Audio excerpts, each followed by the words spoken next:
Bismillahirrahmanirrahim. Assalamualaikum warahmatullahi wabarakatuh.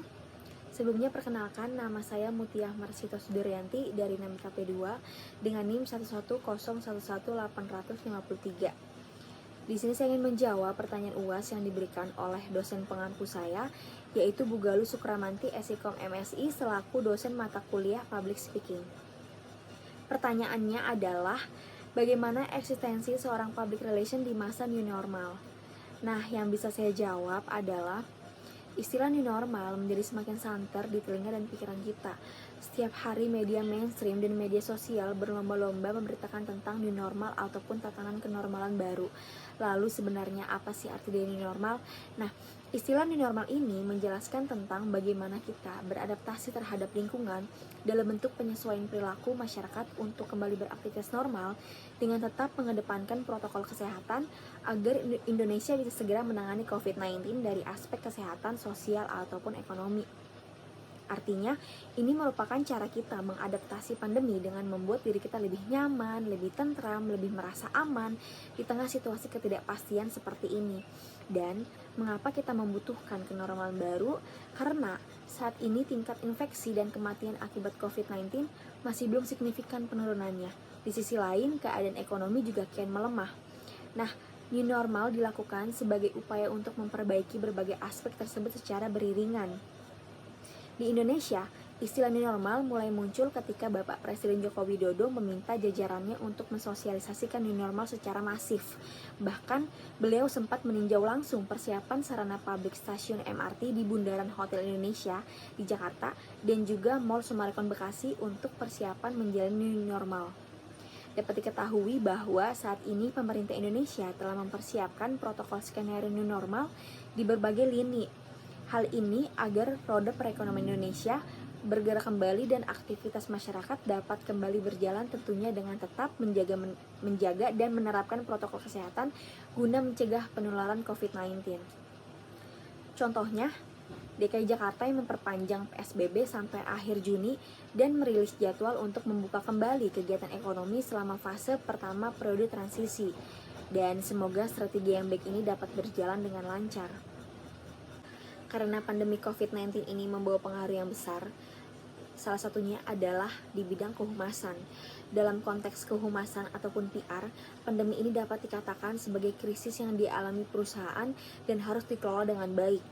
Kedatangan COVID-19 ini merupakan krisis yang tidak dapat dikontrol. Untuk itu, seorang PR harus fokus terhadap variabel yang dapat dikendalikan sendiri. Nah, variabel yang dapat dikontrol ini oleh seorang PR, salah satunya adalah dengan merancang strategi komunikasi di masa pandemi. Informasi yang disampaikan oleh PR harus benar, akurat berdasarkan data, dan dapat dipertanggungjawabkan kebenarannya. Informasi yang disampaikan oleh seorang PR menjadi salah satu kunci penting dalam melawan wabah COVID-19 ini. Terdapat kutipan dari Noah Harari dalam Time mengatakan, "The best defense humans have against pathogen is not isolation, it is information." Nah, hal tersebut berarti bahwa kekuatan pertahanan kita yang utama bukanlah isolasi tapi informasi. Dan pandemi ini sudah dialami dunia sebenarnya, bukan hanya saat ini saja. Contoh nyatanya adalah saat itu terjadi pandemi Spanish flu. Bahwa diketahui pada masa itu korban jiwa jauh lebih besar dari COVID-19. Padahal mobilisasi dari masyarakat dunia belum semasif saat ini. Hal ini menunjukkan bahwa masa dulu dengan masa modern ini berbeda cara penanganannya, dan perbedaan penting ini adalah informasi, karena dengan informasi yang benar dapat menyelamatkan banyak korban jiwa. Strategi komunikasi menjadi peranan yang vital bagi seorang PR dalam mengatasi krisis pandemi COVID-19. Seorang PR harus memiliki konsep yang matang dengan mengelaborasi seluruh data dan fakta menjadi sebuah pesan informasi yang dapat disampaikan oleh masyarakat. Pesan informasi yang disampaikan ini tentunya harus relevan dan tepat dengan situasi saat pandemi saat ini. Dan peran PR dalam menyampaikan pesan informasi yang baik dan tepat tentunya akan menjaga dan membangun reputasi serta menciptakan citra positif instansi, lembaga, ataupun perusahaan melalui pengelolaan, pemantauan informasi, serta komunikasi yang terstruktur. Pandemi COVID-19 membawa masyarakat dalam kondisi fuca, atau volatility, uncertainty, complexity, dan ambiguity. Jika diterjemahkan secara gamblang, VUCA ini adalah anomali, ketidakpastian, kerumitan, dan juga ketidakjelasan. Kondisi seperti ini membuat masyarakat mencoba mencari informasi tentang COVID-19. Untuk itu, para PR memiliki peranan yang sangat strategis dalam menyampaikan informasi secara kreatif, inovatif, dan efektif dengan memanfaatkan teknologi dan new media. Penyampaian pesan dengan konten yang empati dan mengoptimalkan teknologi digital, maka akan tercipta trust dan persepsi positif. Dan berbicara tentang new normal, tentunya kita akan menyinggung dan membahas tentang new habit atau kebiasaan baru. Dan bagi seorang PR, kebiasaan baru akan tercipta jika kita dapat menyesuaikan diri, beradaptasi dengan lingkungan yang ada. Kebiasaan baru dalam konteks tulisan ini mengarah kepada new style atau gaya baru.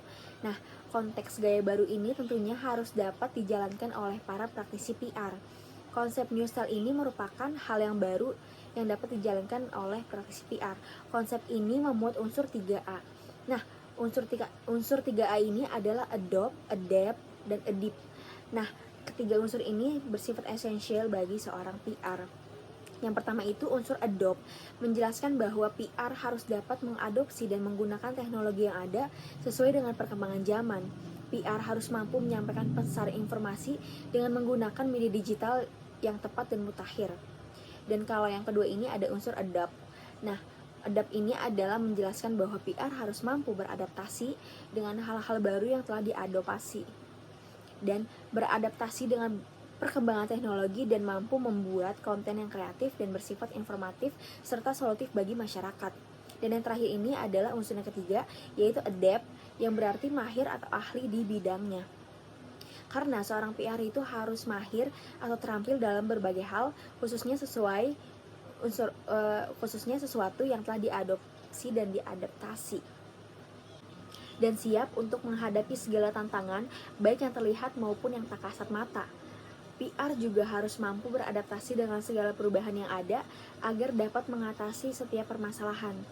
Hal ini seperti apa yang dikatakan oleh Charles Darwin, yaitu it is not the strongest of the species that survive, not the most intelligent but the one most responsive to change.